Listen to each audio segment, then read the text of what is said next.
This has been a very, very long road for us.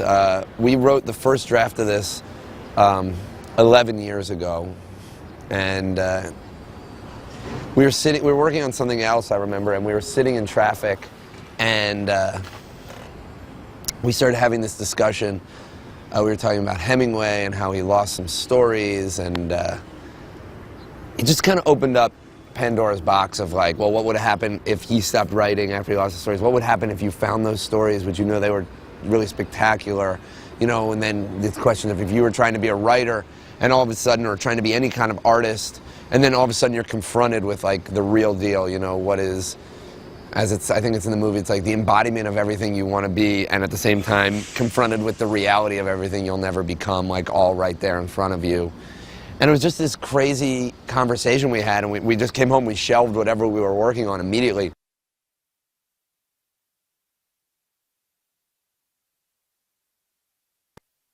Basically the idea that all of our actions and the choices we make, they do have consequence, and we can try to escape them, but they're still there. You know, what happens in consequence? What happens when a lie becomes complicit with a couple of different people? What stems out of that, you know? Shakespeare, kind of what a tangled web we weave, what is it when we practice to deceive, you know what I mean? Like all the people that are affected and these rippling effects from our choices, and can you really get beyond them? Can you make peace with these choices and how they affect us and how they affect the people around us? And I think that's what it's about a lot for me, is about consequence for our actions.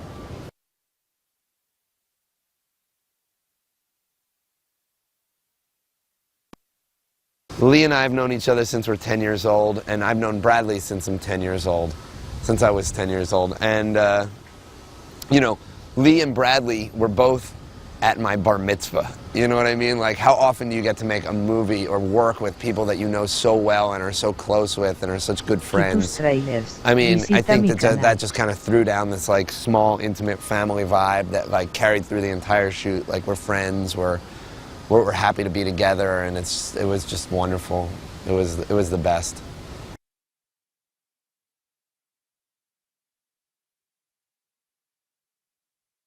I think we wrote about 40 pages in one night, and then it took us a while to write the second story. We went down a lot of different roads, the Rory story, but I think the whole writing process of it took about 6 months. The first draft of it. And then we went to the Sundance Lab with it. They were nice enough to take us in to the Sundance Lab, which is an incredible experience, and we workshopped it with some really amazing writers there and continued to develop it. And I guess over the years we had a lot of fits and starts with it, and it finally got to a point where we hung out long enough, and I guess people thought that we weren't complete idiots anymore, and they decided to let us make our little film. So all told, yeah, it was 11 years.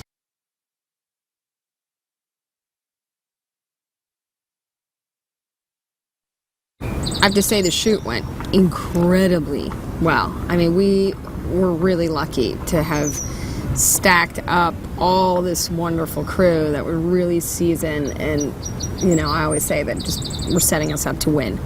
You know, and I think that having Brian and Lee walking in, being really prepared, and then Brian's experience as an actor and really just, you know, knowing sets and knowing the language, I think was just so helpful, because, you know, you're shooting 25 days, you know, it was a very ambitious film from the get-go, and so we had to make a lot of decisions very quickly.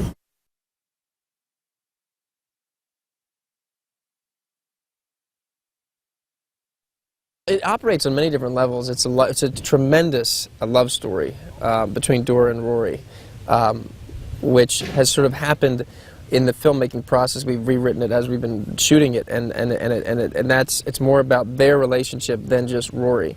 And it's also a thriller in a way. You have this old man character played by Jeremy Irons, and you're trying to figure out, you know, how far Rory's going to go before his whole world starts tumbling down. So it operates on a couple different levels.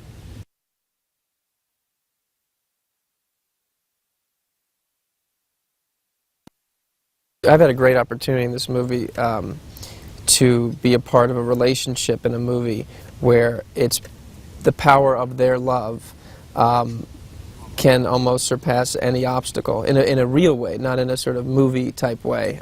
It's just such a wonderful script that Lee and Brian wrote. And it really lends itself for actors to really explore how forceful these relationships can be, because Rory, finds himself in a really precarious situation, and you really can tell that it's his love with Dora and her commitment to him and to them that gets him through and them through it.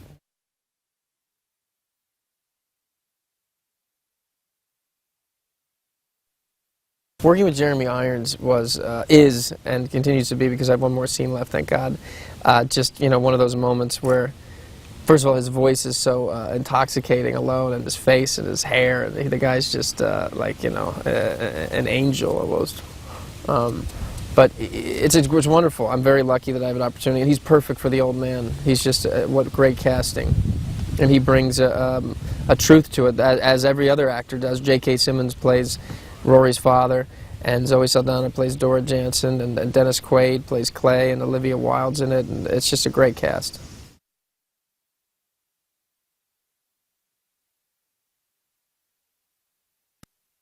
Lee and Brian, the two writers and the directors, have known each other since I think they were 13. I've known Brian since I'm 10, and he and I grew up in Philadelphia, outside of Philadelphia together, and went to grade school and high school.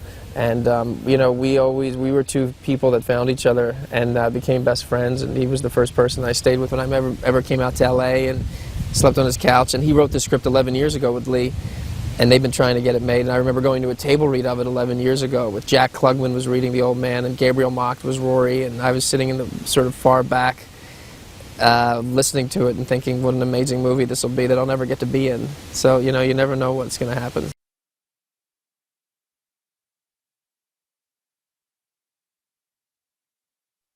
So many things that you can take from it. You can take it as a life-learned lesson of what happens when you don't speak the truth. What happens when you want something so bad that you're willing to do all the wrong things about, in order for you to get it. What happens when true love is standing in front of you and all you want is something else, and then it's a little too late when you realize what you just lost. Like it's so many things. But I really feel that.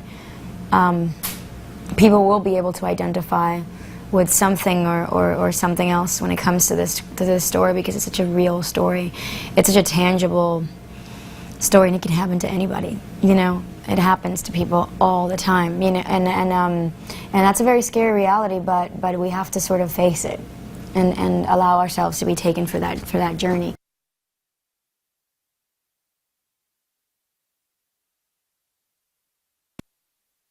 So that pretty much, I feel like, defines Rory, in my opinion, is a man that is very talented, though. He doesn't believe it.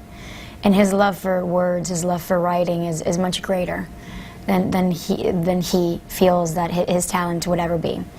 So that said, even though he's very inspired every other day, he's also a little bitter, and he caves into that fear of failure and everything. But all in all, I think he's just a human being that's trying to get by and do something great.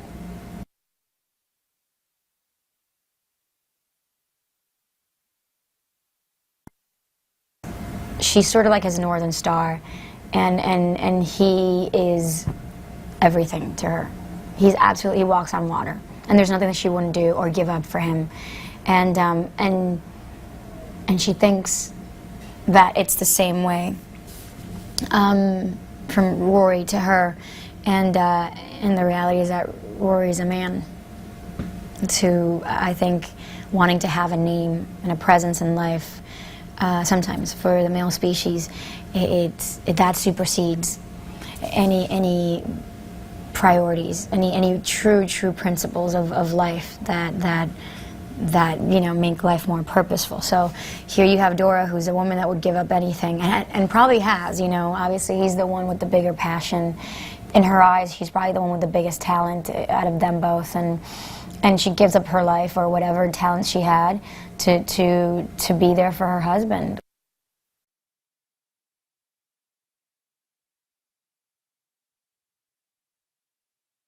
In a way, I think the movie is about there's no free ride in life, and that all of us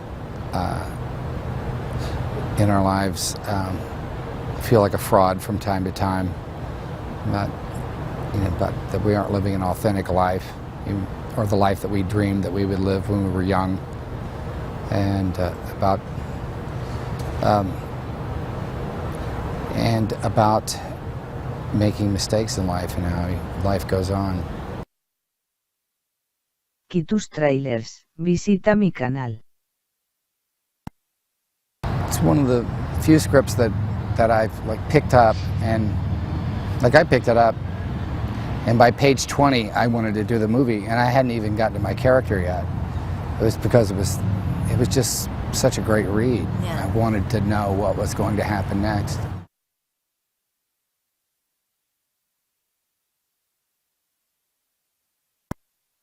I like working with writer-directors because the writer's right there if anything needs to be changed, and he really knows the story inside and out, and so you become his muse in a way, and it's a director's medium.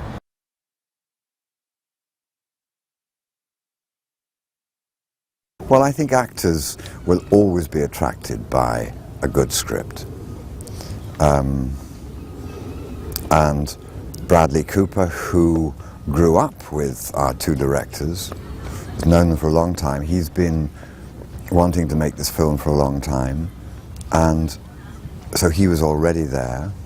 So you have, yes, unknown directors, but a rising star and a fantastic actor in Bradley.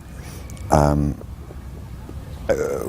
project that's dear to his heart, and I think that's the combination of those two things and a good script will attract other actors.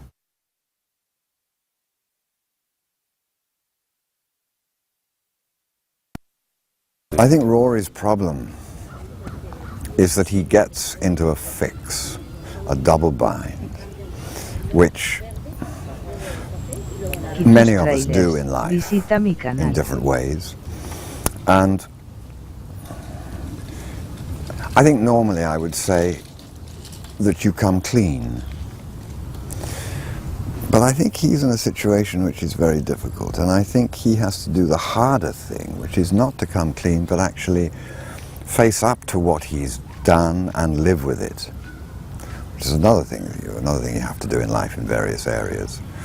Live with the consequences.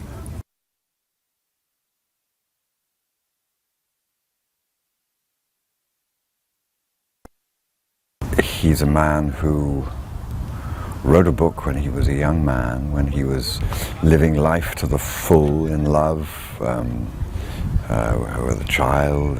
Child dies, and his relationship breaks up, and in that time of emotional turmoil he writes a book, and then he loses it.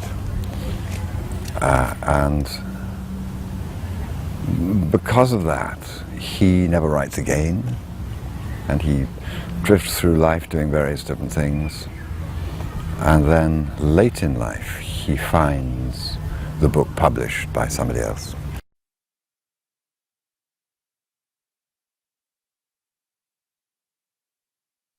The young man is a very idealistic kid who's grown up in Philadelphia, and he's been sent to Paris right at the end of the war, so he hasn't really seen any action. He's not kind of been through the ringer in the way that most men who were involved with the war were. And he falls in love with a beautiful French waitress, and then returns. The war ends, and he returns to Philadelphia, and he feels very lost and disillusioned, and feels like there's a big sort of empty hole in his life. So he just realizes what he has to do and goes back to Paris to find her, and they get married and they have a baby, and then it all begins to fall apart for him. But as it falls apart, he sort of realizes this emptiness inside of him has not necessarily been love, but it's been a sort of yearning to be creative and a yearning to have a story to tell, and he finally does have a story to tell, but it's actually a really painful one.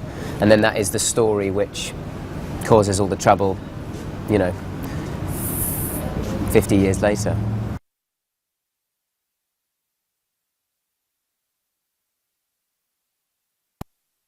This film is such a blend of different themes and different characters. I mean, ultimately, they're stories about right and wrong and about the choices you're presented with in your life and how you see those choices years later. I think it's going to be really interesting. I mean, you've got this kind of very modern story with Dennis Quaid and Olivia Wilde, you know, about an author. And then you have these other characters with Bradley Cooper and Zoe Saldana, you know, just such kind of, you know, fantastic but really popular actors playing these really different parts to what we've seen them in before. Very kind of emotionally driven, but still funny. And then you have this, you know, the middle part of the film, which is all this period, you know, kind of post-war love story. So it's an extraordinary mesh of themes and ideas, and I think that's why it was so exciting to read, and hopefully that'll be the draw to go and see it as well.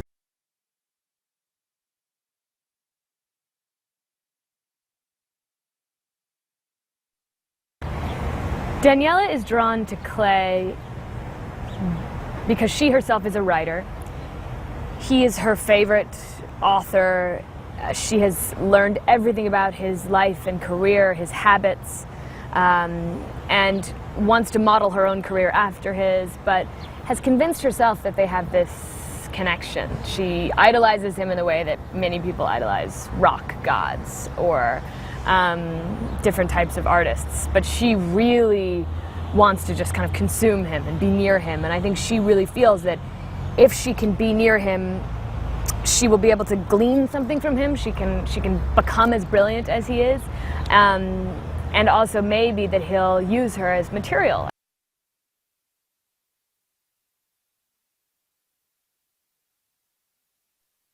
It's crazy because it is like, it's just 3 different layers, and they found a way to weave through all of them so that you find yourself constantly wanting more from each narrative. I mean, I think it's a really brilliant way to craft a story. I could watch any of these stories all the way through. You know, I could watch a movie just about Dora and Rory. I could watch a movie just about the young couple in 1940s Paris, and I could watch a movie all about Clay and Daniela. But to have all 3 in one is an incredibly adventurous endeavor, and I think it's really paying off because it's exciting and it's unpredictable because you don't know what's going to happen to these people, and you have a sense that there is some sort of tragic end to each of these stories. I really admire the ambitious script that they wrote, and I really admire first-time directors taking on this story together.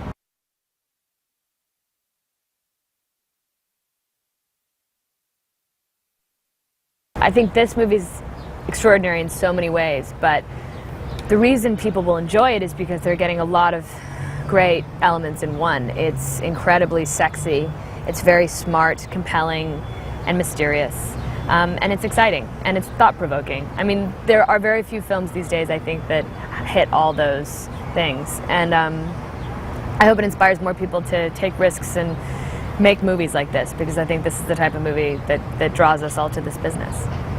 Action, rehearsal, action!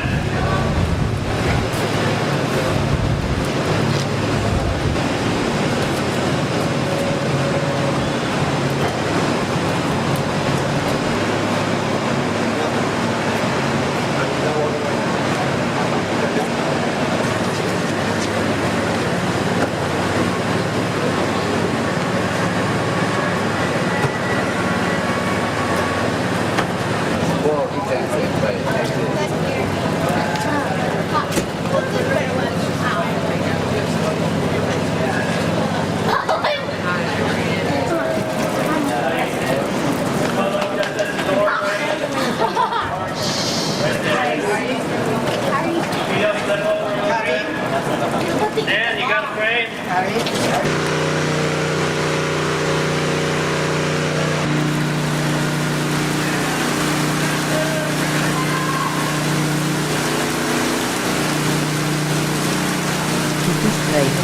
Visita mi canal.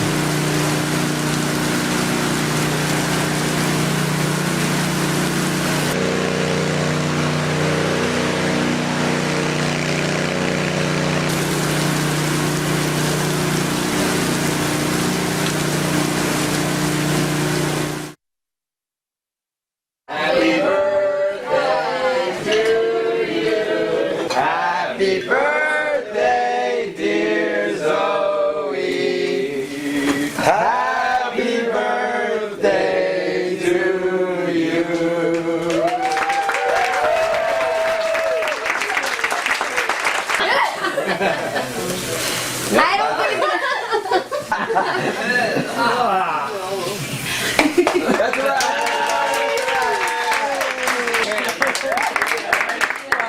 Thank you, everybody else. That's a wrap. Thank you.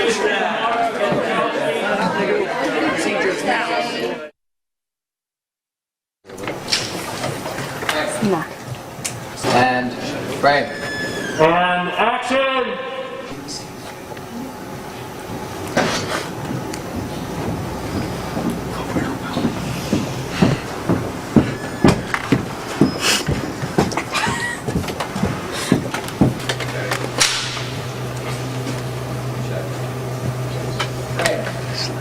And action!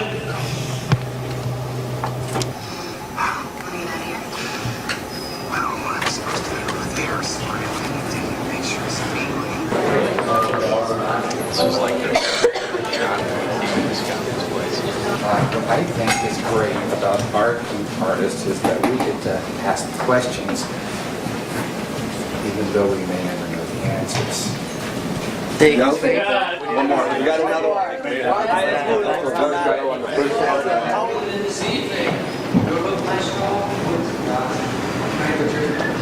To be the king, good night, sleep well. That is also a complete picture app on the words.